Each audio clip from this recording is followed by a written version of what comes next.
Bom, os meus cumprimentos a todos os que nos ouvem e participam. Eu digo participam porque eu peço que os que estão nos sintonizando enviem seus comentários, formulem perguntas, apresentem suas críticas e compartilhem.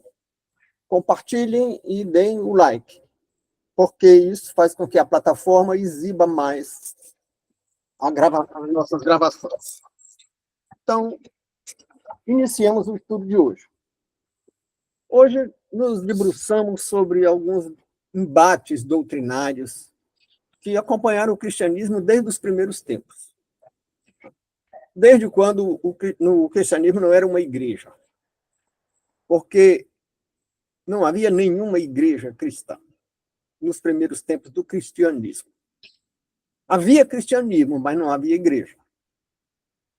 E não havia igreja sob diversos aspectos. Do ponto de vista de instituição formal, que tem lugares, endereços, hoje tem CNPJ, tem organização administrativa, isso é igreja no sentido institucional. E do ponto de vista sociológico, é um lugar onde pessoas com a mesma fé se reúnem para suas práticas litúrgicas e para os seus estudos doutrinários.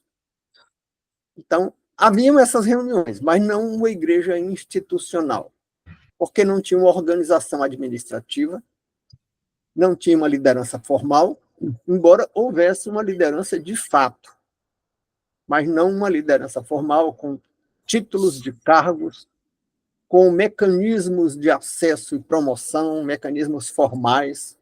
Você vai fazer um seminário, você vai ser consagrado assim, ou de uma maneira ou de outra. Então, não existia igreja no sentido institucional, que só vai passar a existir de uma maneira, de fato, bem organizada no ano 325, a partir do Concílio de Nicéia. E aqui eu já aproveito para fazer uma correção, quem recebeu o texto. Houve um erro meu de digitação, que eu tenho um amigo que chama erro de dedo, que eu, em vez de 325, digitei 235. Mas o Concílio de Nicéia foi em 325. Claro que já havia um esboço. As cartas de Paulo já traçam algum esboço para as igrejas. Já como que traçam um esboço de cargos, fulano é presbítero, fulano é... Então, mas não havia propriamente uma organização institucional. E existiam vários núcleos com formas diferentes. Existia um priorado nas primeiras décadas, só décadas, porque no ano 70 os romanos destruíram Jerusalém, mas existia o que hoje nós chamamos de priorado, algumas pessoas chamam, de priorado de Jerusalém. Mas também existia uma liderança que alguns chamam de priorado em Alexandria, no Egito, que era muito forte, e em Laodiceia, e em Roma. Então, haviam várias lideranças locais. Assim. Mas então havia uma igreja espiritual. Sim. E o que é que a gente chama de igreja espiritual? Não é o que um certo crítico chamou de igreja invisível. Não, não é. Porque a igreja espiritual é o conjunto daquelas pessoas que estão em Cristo e Cristo está nelas. Então, essas pessoas não são invisíveis de jeito nenhum. Elas não são identificáveis seguramente. Você olha para alguém que se diz cristão, que tem uma conduta aparentemente correta, mas você não sabe se ela está em Cristo e se Cristo está nela. Embora você possa ter uma avaliação, uma boa avaliação, com uma pequeníssima margem de erro, olhando a conduta. A conduta e ouvindo as palavras. Tá? Mas não é uma coisa clara. Agora, invisível não é. Ela pode ser difícil de decifrar. Ela pode ser quase incognoscível, no sentido de não ser possível compreendê-la, no sentido de compreender cada um dos seus integrantes. Mas isso não é invisibilidade. Né? Agora, Mas até essa igreja espiritual, ela só passa a existir depois de Pentecostes. Por isso, os apóstolos tinham sido recomendados que não saíssem de Jerusalém empreendendo viagens missionárias enquanto o Espírito Santo não descesse. Então, até aí, portanto, nos dias de Cristo na Terra, você não tinha nem sequer igreja espiritual. Tanto não tinha que os apóstolos todos falharam. Todos fugiram, desistiram do apostolado, voltaram para a sua vidinha quando Cristo foi preso e crucificado. E só voltaram ao apostolado quando Cristo apareceu a eles e os orientou. Né? E ao orientá-los, disse: não saiam de Jerusalém enquanto não baixar o Espírito Santo. Então, o cristianismo, o que era? Se não era igreja, o que era? O cristianismo era apenas um movimento. O que a gente chama de movimento em teologia, e em sociologia, e em teoria política, ou em história? Movimento não é, aqui não tem o sentido que tem na física, na mecânica. Na mecânica, movimento é quando um corpo se desloca no espaço, numa determinada fração de tempo. Mas movimento aqui é um conjunto de pessoas que trabalha por alguma causa, com algum objetivo. Então, o cristianismo era um movimento, que era um conjunto de pessoas que trabalhavam pelo evangelho, pela difusão do evangelho, pela conversão de pessoas.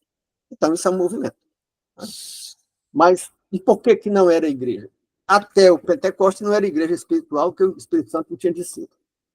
E até o Concílio de Nicéia, em 325, não tinha uma organização eclesiástica suficiente, embora tivesse algum esboço de organização nos diferentes núcleos que eu citei há pouco, em Laodiceia, em Roma, em Jerusalém mesmo, e em Alexandria e outros lugares, mas não tinha uma organização comum a todos os núcleos do cristianismo e uma organização mais definida, mais detalhada.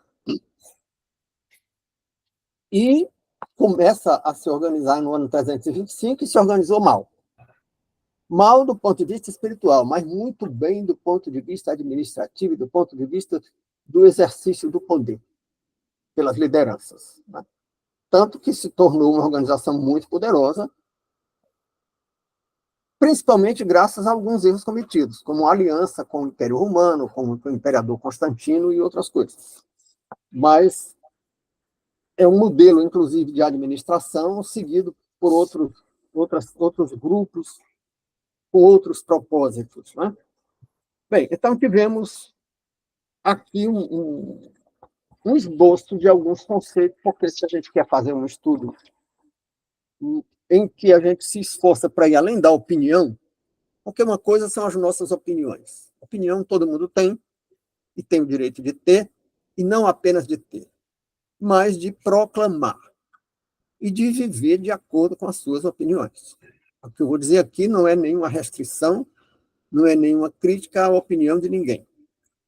É apenas um chamado à realidade, porque uma coisa são as minhas opiniões, outra coisa é o meu conhecimento.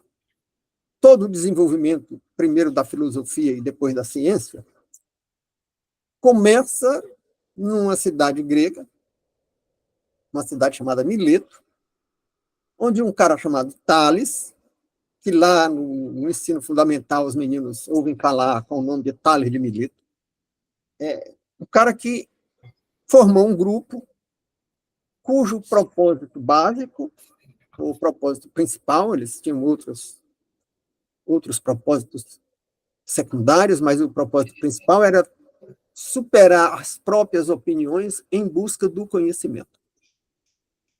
E acho que todo estudo deve fazer isso, e eu penso que o que nós fazemos aqui seja isso. Vamos procurar superar as nossas opiniões para alcançarmos o conhecimento. Mas, para isso, uma das coisas que a gente precisa fazer logo de início é definir o sentido em que estamos usando as palavras. Já tentamos definir aqui o que estávamos chamando de igreja, estávamos chamando de igreja institucional, de igreja espiritual. E agora vamos tentar definir aqui o que estamos chamando de opinião e conhecimento. Lembrando só, num breve esboço de conceituação, que o que nós chamamos de opinião é uma percepção subjetiva do mundo, porque o mundo não é um livro aberto. Há uma expressão que algumas pessoas usam, e eu ouvi muito no campus do Benfica, as pessoas diziam a realidade que está aí. A realidade que está aí significava que o que elas diziam tinha uma correspondência perfeita com o mundo real. E isso não é verdade. Né? O mundo real não é um livro aberto. O mundo real é um enigma. É uma caixa de segredo que a gente tenta entender o que tem dentro da caixa de segredo. Não tem aquela história da caixa de segredo que a pessoa balança aqui junto do ouvido para ouvir o que é que sacode dentro dela, o que é que saculeja, para tentar adivinhar o que tem ali dentro? Pois o mundo é assim. A gente olha para o mundo e a gente vê a aparência do mundo. E nem sequer a gente vê a aparência no singular. A gente vê uma das aparências que a nossa percepção capta. Porque aí entra a tal história da perspectiva, ou do ângulo de observação. Eu dizia muito, quando ensinava a teoria do conhecimento, que uma caneta posta numa determinada posição, olhada de longe, você pode pensar que eu estou segurando uma esfera. Mas quem esteja vendo de outro ângulo vai dizer que eu estou segurando um objeto de forma cilíndrica, com a ponta cônica. Então, existe a tal da perspectiva. Essas coisas formam opiniões que são carregadas de subjetividade. A subjetividade não só da perspectiva, mas também a subjetividade da falácia da inferência imediata. Quando a gente vê alguma coisa que pode ter, e muitas vezes tem, relações com muitas outras, e a gente só percebe algumas relações daquela coisa e já pensa que aquela coisa é como a gente está entendendo. Né? Isso é opinião. E o que é? E todos nós temos e não podemos deixar de ter, porque nós nos baseamos pela nossa percepção. Nós não temos tempo de fazer um estudo e uma pesquisa imediata para todas as coisas que nós precisamos decidir cotidianamente. Né? Quando você vai atravessar uma rua, você olha a distância que vem o carro, você não para fazer o cálculo de a quantos metros de distância ele está, a que velocidade ele vem, quantos metros por segundo ele vai percorrer até chegar onde eu estou, quanto tempo eu tenho para atravessar a rua, com que velocidade eu preciso atravessar a rua. Isso seria um cálculo de física que muitas pessoas não saberiam fazer, mas sabem atravessar uma rua muito bem. Eu noto que até os cachorros de rua sabem fazer esses cálculos, ou têm uma opinião, cálculos entre aspas, né, porque eles não calculam.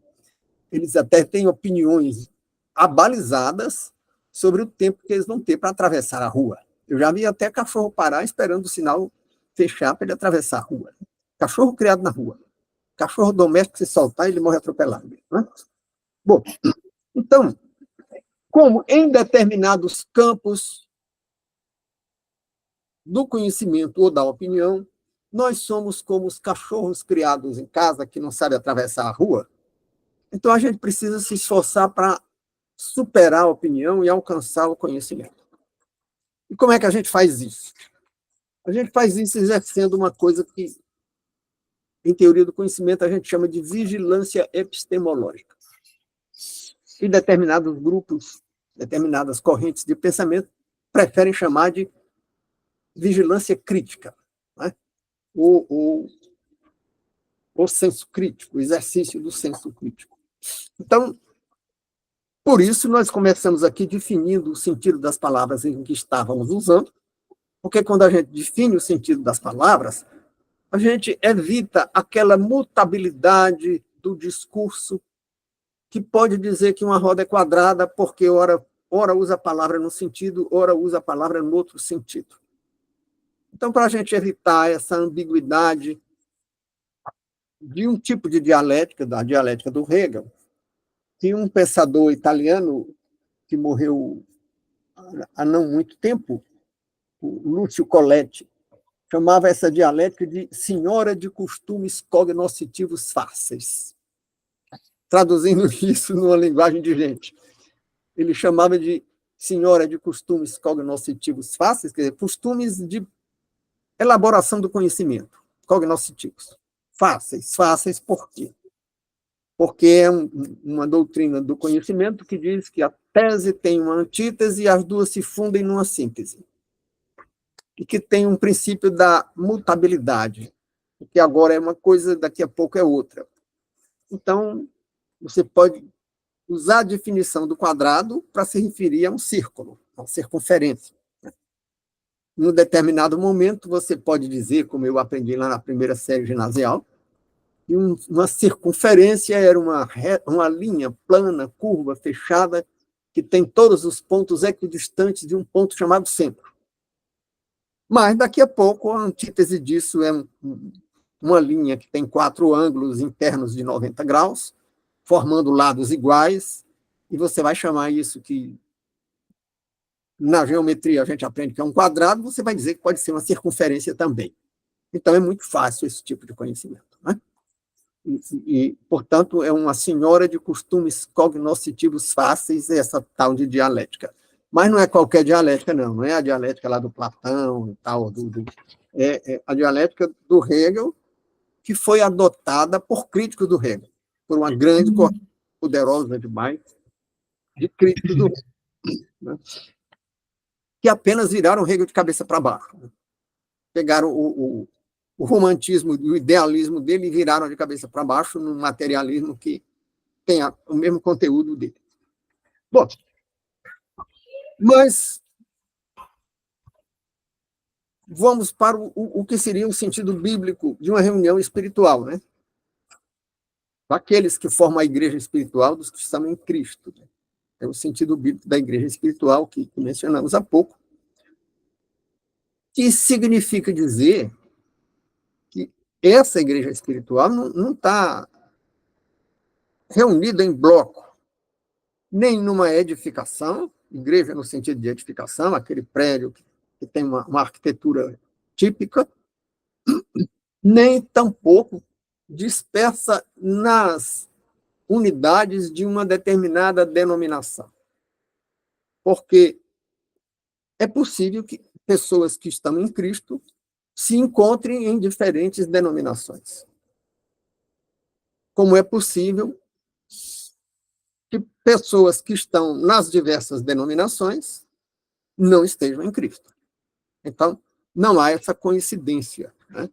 Bom, agora vamos aos embates doutrinários. Sempre houve embate doutrinário entre os cristãos. Sempre houve, porque isso é inevitável. Se você reúne pessoas, esteja certo que vai haver embate doutrinário. Eu até coloquei no texto que o Nelson Rodrigues dizia que toda unanimidade era burra. Com todo respeito pelo grande dramaturgo que ele era, com algumas ressalvas, né? Era grande, mas merecia algumas ressalvas, e tem algumas coisas neles que a gente pode criticar. E uma delas é essa. Eu não acho que a unanimidade seja burra, não. Eu acho que a unanimidade é suspeita, que ela não é natural. Quando eu vejo um grupo unânime, todo mundo balançando a cabeça afirmativamente a alguma coisa, eu penso que tem alguma conveniência para isso. Ou as pessoas estão sendo intimidadas, eu vi muita intimidação no campus da universidade, ou nos campi das universidades por onde eu andei. Porque fazendo curso na Federal do Ceará, ou na Federal de Pernambuco, ou fazendo curso numa particular, ou fazendo, ou convivendo por algum tempo ministrando curso na Federal do Rio Grande do Norte, na Federal do Piauí, na Federal da Paraíba, ou participando de banca em outras universidades, inclusive em Portugal, eu pude perceber que a dissidência enfrenta barreiras que intimidam. Ser dissidente não é fácil em qualquer lugar, né? Não é fácil nas universidades, não é fácil no ambiente das empresas de comunicação, não é fácil um jornalista ser dissidente na redação de um jornal, de uma televisão, de uma rádio. E não é fácil ser dissidente nas igrejas. Isso não é segredo para ninguém. E por que isso ocorre? Porque antes de chegar ao conhecimento, o que nós temos são opiniões. Eu acabei de dizer que as opiniões são carregadas de subjetividade. E a subjetividade é um pleonasmo dizer, é pessoal. É redundante dizer que a subjetividade é a expressão da individualidade. E as individualidades são diferentes. E têm vivências diferentes. E têm percepção diferente.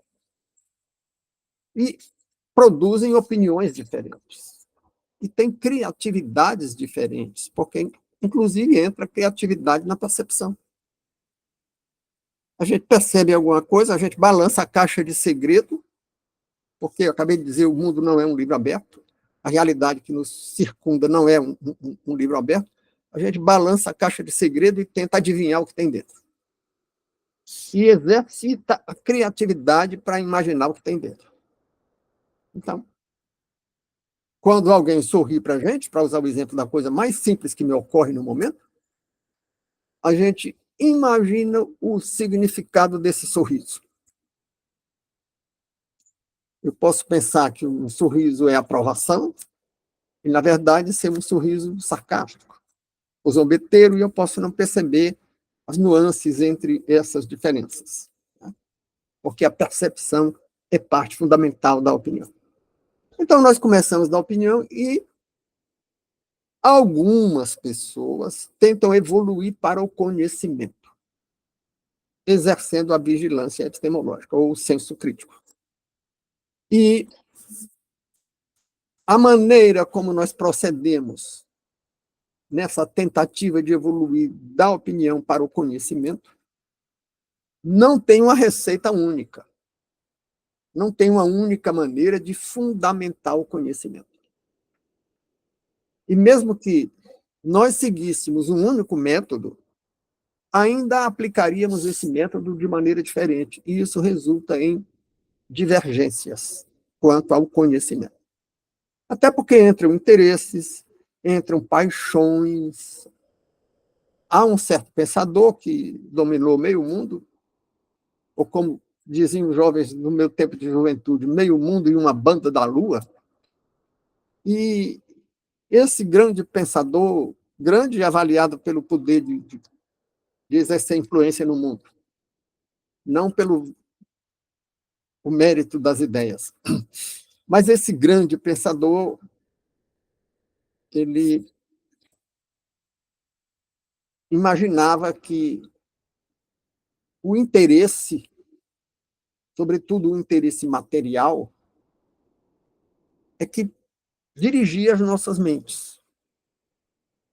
Que dependendo de como os fatores de produção nos orientassem no interesse econômico, o nosso pensamento se ajustaria a isso. Como se nós tivéssemos a cabeça vazia até organizarmos a economia do nosso mundo, do que está em nossa volta. Então, nós passaríamos a pensar de acordo com os interesses dessa organização econômica, porque ele dizia, você precisa sobreviver para que a sociedade se reproduza, e para sobreviver você precisa de bens materiais. Então, tudo fica condicionado a isso.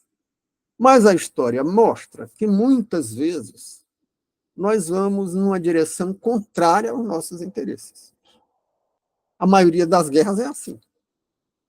Agora mesmo nós estamos assistindo guerra na Europa, que prejudica os dois lados, e prejudica muito. Tem uma velha guerra, eu diria milenar, tem uma guerra milenar no Oriente Médio, que prejudica os dois lados. E por que que tem? Porque existem paixões. E eu, há poucos dias, conversava com alguém e nós dizíamos, no meio da conversa, que um erro muito difundido, e embora muito difundido, também muito enganoso, é dizer que o homem é um animal racional. Qual é o erro contido nessa asserção, nessa declaração? É confundir o fato de que nós somos portadores de razão.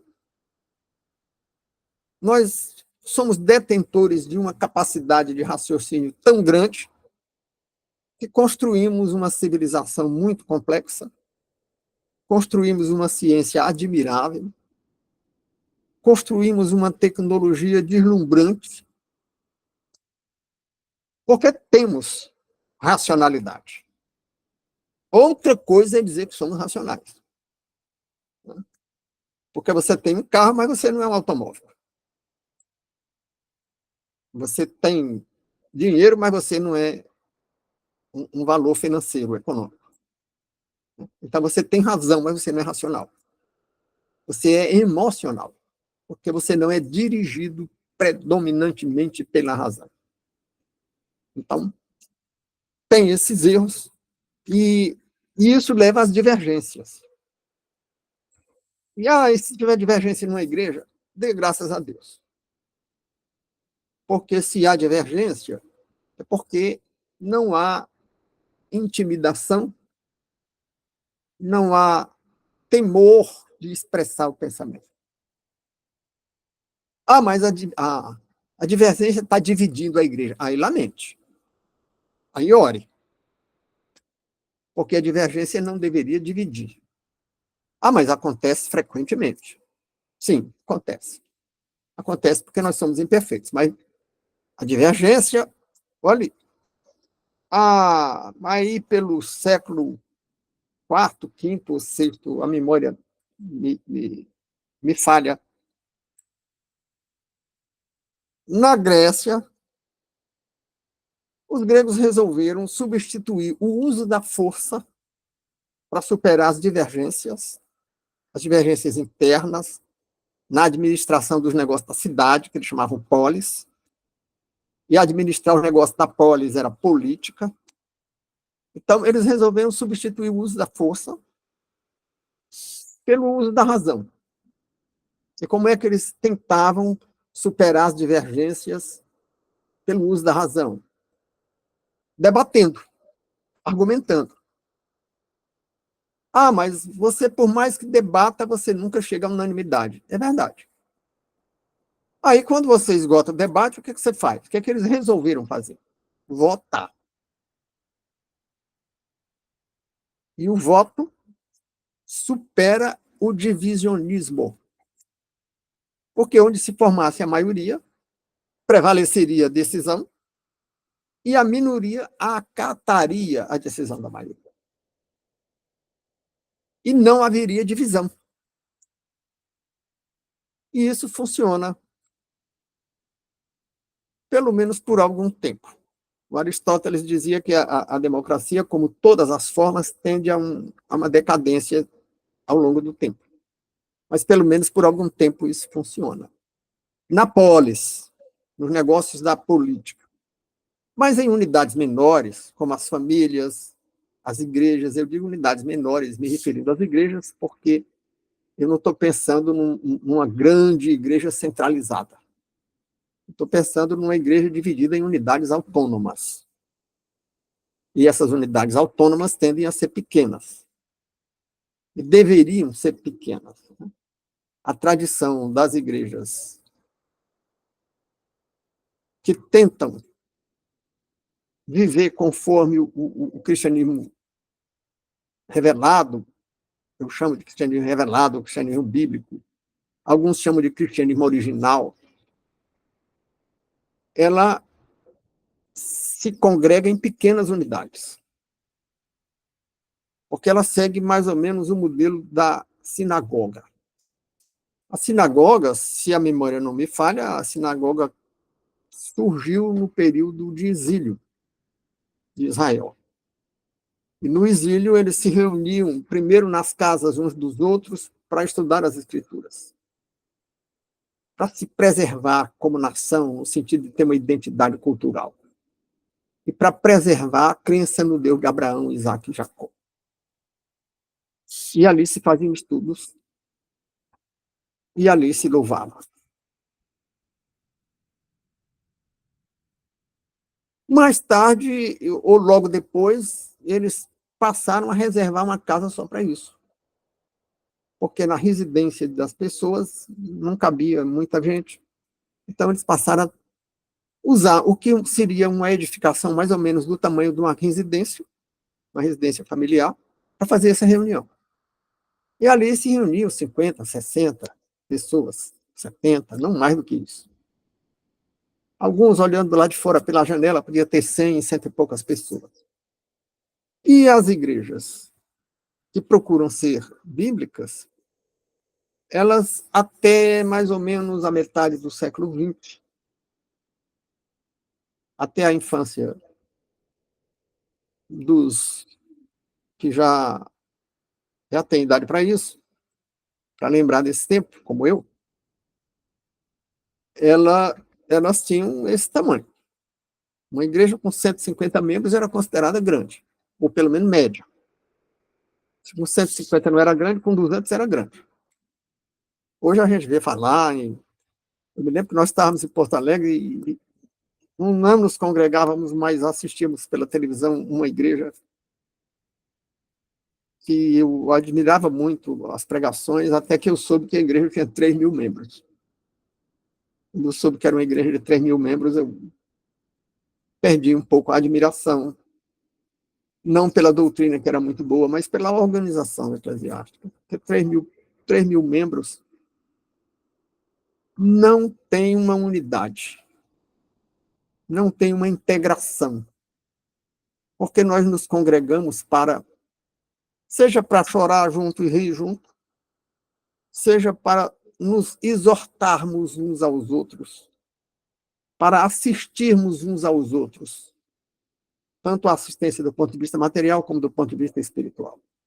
Né? E aí, igrejas tão grandes assim acabam transferindo essa assistência para a área técnica, né? Para psicólogos e psiquiatras e tal. Nada contra, mas isso pode ser um complemento, que não deve substituir. A assistência psicológica ou psiquiátrica deve complementar a assistência espiritual. E o lugar da assistência espiritual é a igreja. Bom, mas o cristianismo, desde o começo, teve embates doutrinários. Alguns desses embates ficaram famosos e ainda hoje se fala neles, né? E eu lembrei aí alguns exemplos, como o arianismo. O arianismo foi uma doutrina do cara. Eu dizia há pouco que tinham vários centros de liderança do movimento cristão, né? E Alexandria era um desses centros. O pai do arianismo, que deu essa doutrina com o nome de arianismo, era um cara chamado Ário, que era um estudioso. E ele estabeleceu ou criou uma doutrina que negava a divindade de Cristo, que dizia que Cristo estava numa posição intermediária entre Deus e os homens, por ali e tal, ele estava um pouco acima dos homens, mas não era divino. Né? E isso contraria o texto bíblico. Aí você tem, no princípio era o verbo era Deus, o verbo estava com Deus, o verbo se fez carne e habitou entre nós, está lá no comecinho do Evangelho de João. E em outros, inclusive em profecias do Antigo Testamento. Mas o cara era um homem muito capaz e influenciava muita gente. Conversando sobre o texto, Josefina me lembrava ontem que Paulo enfrentou embates doutrinários. Na igreja de Corinto, tinha os que eram de Paulo, tinha os que eram de Apolo. E Paulo chega e diz, olha, vamos devagar, que não é bem assim. Né? Não é para ser de Paulo, não é para ser meu, nem de Apolo, para ser de Cristo. Então, as divergências podem ser superadas, ou devem, ou deveriam ser superadas, com base nas referências bíblicas. Mas se não chegar a um consenso quanto às interpretações, aí existe a ideia de se superar pelo voto. Foi aquela grande contribuição que os gregos deram, né? Então, houve esse embate com o arianismo, houve um outro embate também muito famoso, que as pessoas mencionam, e muitas vezes mencionam sem se deter no estudo, que era o gnosticismo, que de fato era uma maneira de negar a salvação pelas obras e pregar a salvação pelo conhecimento. Porque gnosticismo, gnose é conhecimento. Gnóstico, no meio teológico, era alguém que pregava a salvação por um conhecimento. Que eles adjetivavam, não era qualquer conhecimento. Era o conhecimento espiritual. E isso desprestigia o sacrifício do Cristo. Porque significa dizer que Cristo morreu na cruz, mas isso não é bastante para nos salvar. Se a morte de Cristo não é importante, quer dizer que ele também não é importante. E uma morte tão cruel. Mas ainda não é suficiente. Então, é preciso que você desenvolva um certo conhecimento. E quem desenvolve um conhecimento, supõe-se que não seja um conhecimento tão fácil, né? Tanto não é uma coisa tão evidente, que dividiu e ainda divide opiniões de grandes estudiosos. Então, só pessoas muito inteligentes e muito estudiosas desenvolveriam esse conhecimento. E já estaríamos fazendo uma coisa que a Bíblia nega, ou se opõe, ou critica, que é fazer acepção de pessoas. A Bíblia não faz acepção entre pessoas inteligentes e burras. Não existe essa dicotomia na Bíblia, né? Ou entre pessoas estudiosas e pessoas desinteressadas em estudo. Isso também não existe na Bíblia, né? E não é conhecimento, é fé. E a inspiração do Espírito Santo, né? E está lá, e nós citamos no texto os versículos de Efésios 2, 8 e 9, onde se diz que a salvação não vem das obras para que ninguém se glorie. É dom de Deus, né? E isso ainda hoje, não em nome do gnosticismo, o gnosticismo ainda hoje existe, mas não dentro das igrejas cristãs, ou que se dizem, o que tentam ser cristãs, mas existem lá em outras áreas. Também a negação da suficiência do sacrifício de Cristo, dizer que o sacrifício de Cristo não é suficiente, isso aí tem muito até dentro de algumas igrejas que se dizem cristãs, ou que se percebem como cristãs. Não, tudo bem, Cristo se sacrificou para nos salvar, mas nós também temos que fazer a nossa parte. Temos que fazer a nossa parte, mas qual é a nossa parte? A nossa parte, biblicamente, é dizer que nós aceitamos o senhorio de Jesus sobre as nossas vidas. Nós cremos nele como Salvador e aceitamos que ele seja o Senhor da nossa vida. E essa é a parte biblicamente exigida de quem queira desfrutar do perdão que leva à salvação, concedido pelo sacrifício de Cristo. E isso, por que isso acontece, né? Aí já entram as nossas interpretações. Por que é difícil aceitar que o sacrifício de Cristo basta? Por que a gente tende a aceitar que não basta? Porque nós vivemos mergulhados no mundo. A Bíblia diz que nós não somos no mundo, mas estamos no mundo. E, às vezes, por estar no mundo, nós nos tornamos do mundo. E no mundo, o que se tenta fazer e o que se considera certo ou o que se considera justo é a justiça retributiva. É assim, aí o fulano cometeu um homicídio, então ele vai pegar de tanto a tantos anos de cadeia. Ou, em alguns países, a pena de morte. Aí o fulano praticou um furto ou um crime ainda mais grave um pouco, um roubo. Porque o furto é a subtração da coisa de alguém sem violência. E o roubo é quando há violência ou ameaça grave para subtrair alguma coisa de alguém. E aí o que acontece?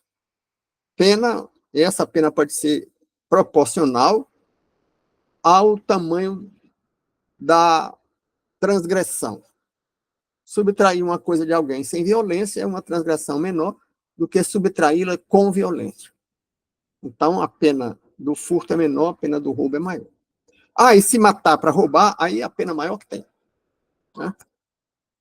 Porque é uma transgressão maior. Então, há uma relação, ou uma correlação, ou um liame, um laço entre o que a pessoa, o que a gente praticou e a resposta da justiça.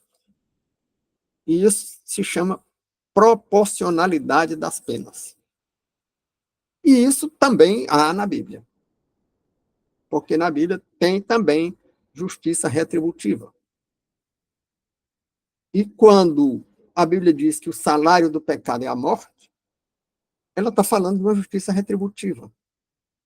E no Antigo Testamento, e vamos já falar da influência do embate com o judaísmo, no judaísmo, a lei mosaica era uma lei para as relações humanas, porque Israel era uma teocracia.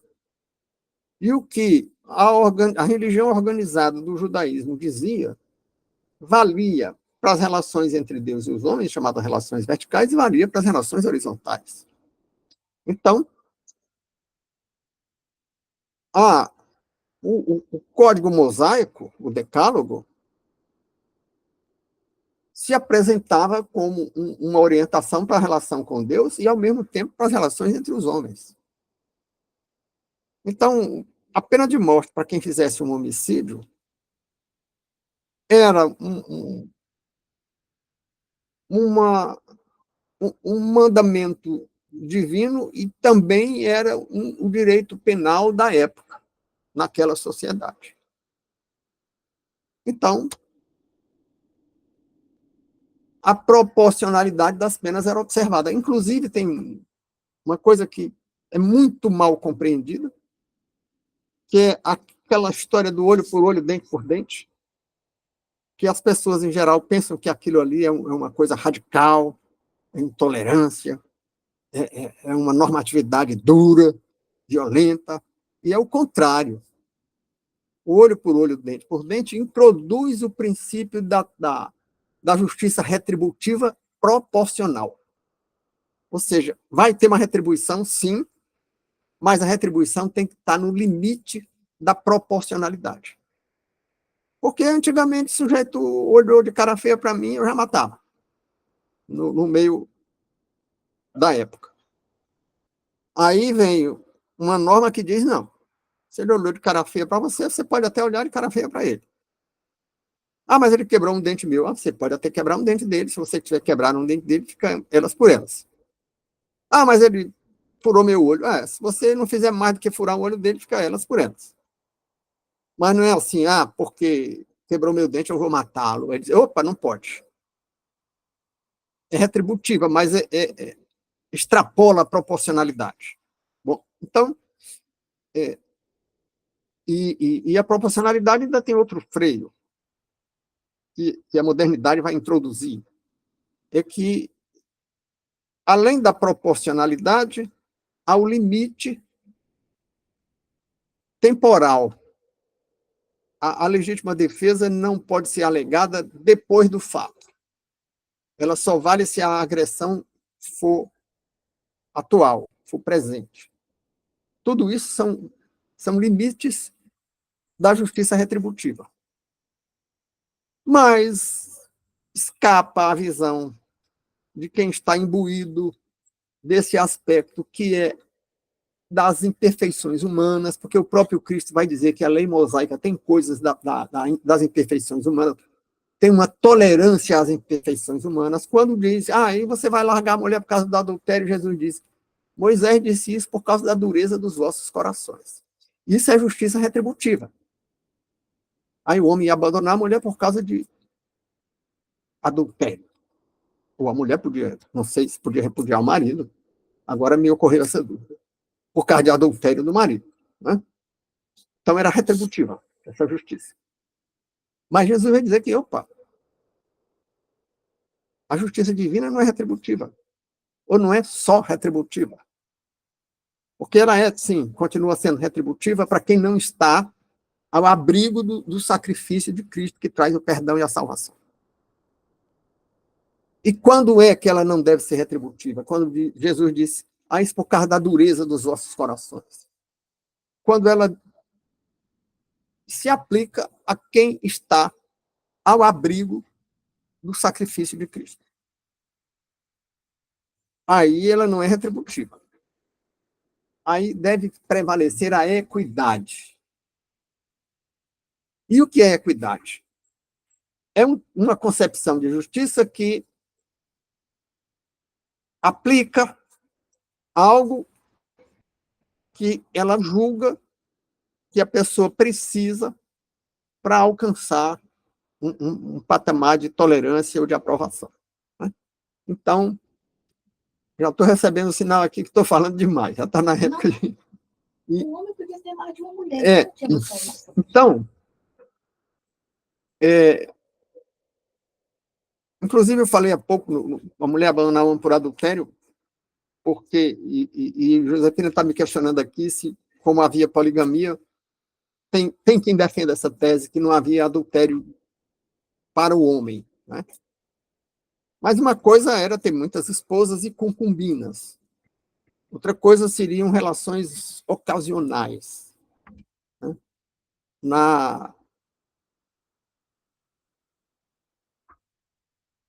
Na ligeireza de um tempo limitado e provisório, ocasional. Né? Aí há uma discussão se haveria ou não adultério, embora tenha episódio lá no Antigo Testamento que parece sugerir que não haveria adultério do lado masculino na cultura hebraica da época.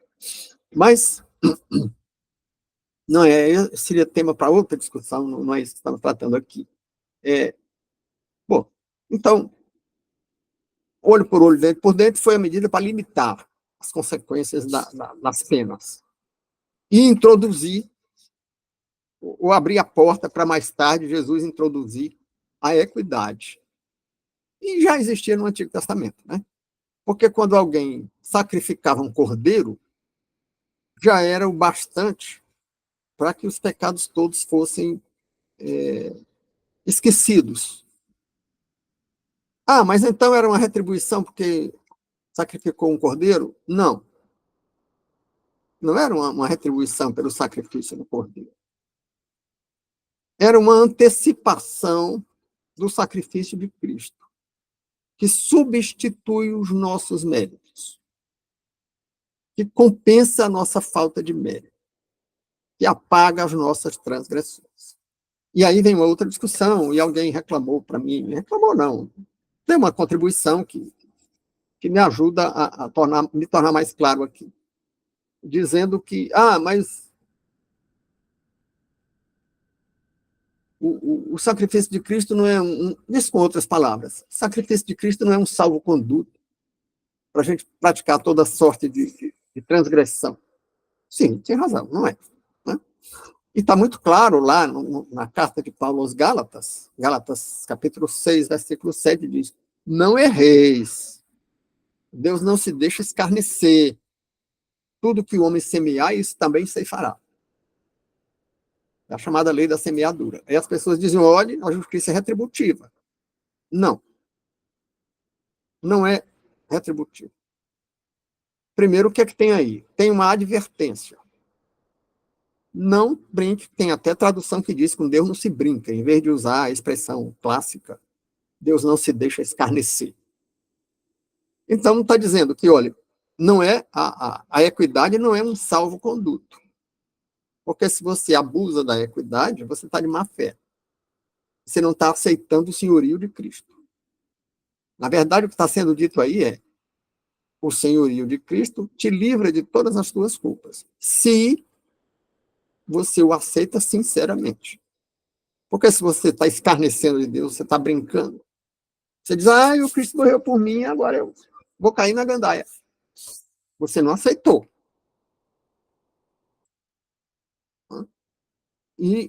Mas também é uma advertência das consequências que não significam perda de salvação, que não fazem parte das relações entre Deus e os homens. São consequências naturais. Alguém que tem uma conduta,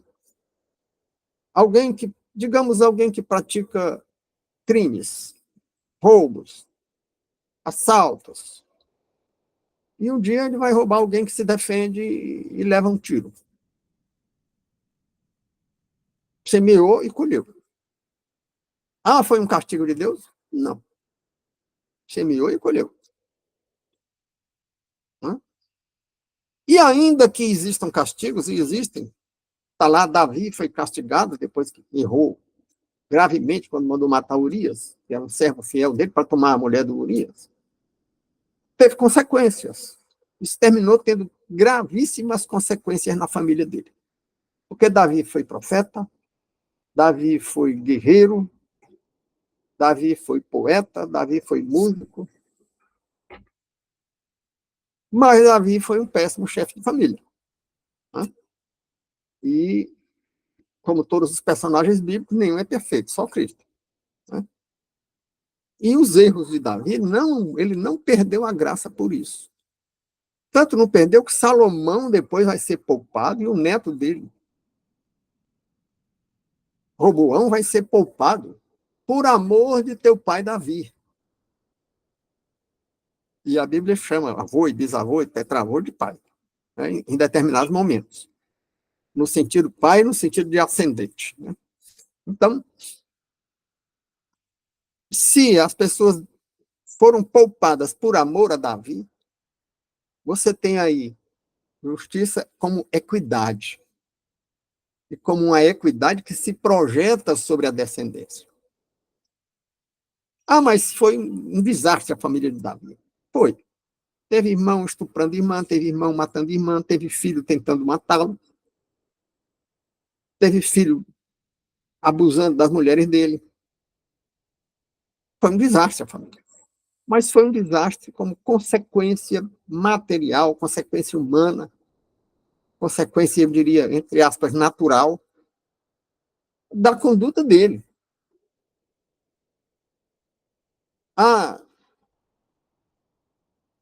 O filho tenta um golpe de Estado, onde ele certamente seria morto. Foi Deus que mandou para castigar? Não. Foi consequência. Eu costumo dizer, se a gente anda de olhos fechados, a gente tropeça. Porque Deus vai me castigar se eu andar de olho fechado? Não. Então, o sacrifício de Cristo é pleno, é completo, é perfeito. Não precisa de complemento. E o judaísmo foi um embate doutrinário por causa disso. E isso é um equívoco que ronda muitas correntes doutrinárias. Eu já estou abusando da paciência de vocês e estou precisando ouvi-los para que não haja algum tipo de constrangimento de alguém. Nós encerramos a gravação para ouvi-los. Ouvir suas contribuições, ou críticas, ou perguntas. E também volto a fazer o apelo que as pessoas participem enviando por escrito ou como mensagem de voz para o canal suas contribuições ou perguntas e compartilhando e manifestando sua aprovação ou desaprovação com o símbolo do polegarzinho para cima ou para baixo, conforme o seu entendimento. Esse apelo é porque isso faz com que a plataforma divulgue mais a informação. Não tem nenhum interesse monetário aí, porque nós não somos um canal monetizado. E nem seremos jamais, porque a gente faz uma live por semana e isso jamais daria um canal Eu, às vezes, penso em fazer mais vezes, inclusive com o estoque de textos que eu tenho aí do ano passado e de outros tempos que nós não tínhamos canais. Nós poderíamos, por algum tempo, fazer live todo dia. Mas é surpreendente, eu nunca pensei que seria tão ocupado durante a aposentadoria. Eu sou tão ocupado que termino de fazer, só faço esses textos na última hora. Tanto que eu vou ter que fazer uns retoques aí, porque tem uns errinhos. O que eu mencionei há pouco, a data do concílio de Nicéia está errada e mais algumas coisas. Mas eu quero agradecer a presença e convidar para que estejamos juntos novamente no próximo domingo. Muito obrigado e até breve.